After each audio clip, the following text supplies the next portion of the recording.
Jūsu ierīcē nepieciešams remonts? Mēs piedāvājam bezmaksas diagnostiku. Mēs paņemam un piegādājam tieši pie jūsu durvīm bez zvaniem vai braukšanas. Pirms remonta nosūtām piedāvājumu un turpinām tikai ar jūsu apstiprinājumu.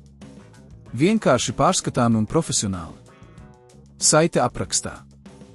Lai nomainītu HP 250G8 akumulātoru, jums nepieciešami daži instrumenti un nedaudz pacietības. Šeit ir soli pa solim pamācība, kas palīdzēs jums veikt šo uzdevumu. 1. Sagatavošanās. Pirms uzsākt akumulātoru maiņu, pārliecinieties, ka klēpjdators ir izslēgts un atvienots no strāvas avota. Ieteicams arī noņemt visus perifērijas ierīces, piemēram, peli un USB ierīces. 2. Rīku sagatavošana. Jums būs nepieciešams Philips skrūvgriezis, plastmasas pacelšanas rīks un, iespējams, arī statīvs, lai novietotu klēpjdatoru ērtā pozīcijā. 3. Aizmugurējā vāka noņemšana. Novietojiet klēpjdatoru uz līdzenas virsmas un ar Philips skrūvgriezi uzmanīgi izņemiet visus skrūves, kas tur aizdeg. Pārliecinieties, ka glabājat skrūves drošā vietā, lai tās nepazustu. 4. Vāka pacelšana. Izmantojiet plastmasas pacelšanas rīku, lai uzmanīgi paceltu aizmugurējo vāku. Sāciet no viena stūra un pakāpeniski virzieties apkārt, lai nesabojātu vāku vai citus elementus. 5. Akumulātora atrašana. Kad vāks ir noņemts, atradīsiet akumulātoru.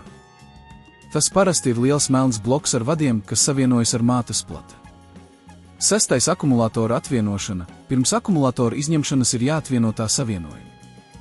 Uzmanīgi noņemiet akumulātora savienotājus, izmantojot nelielu spēku.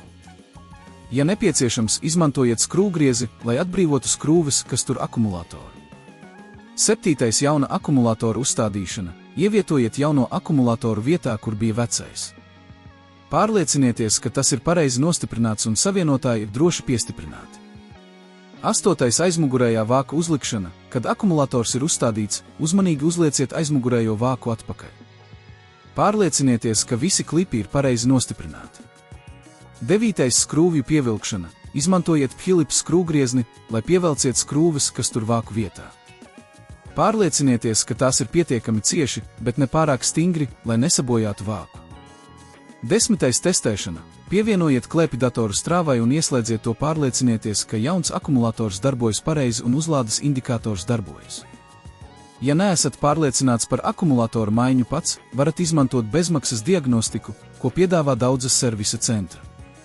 Turklāt daži uzņēmumi piedāvā saņemšanas pakalpojumu pie durvīm, kas padara procesu vēl ērtāku.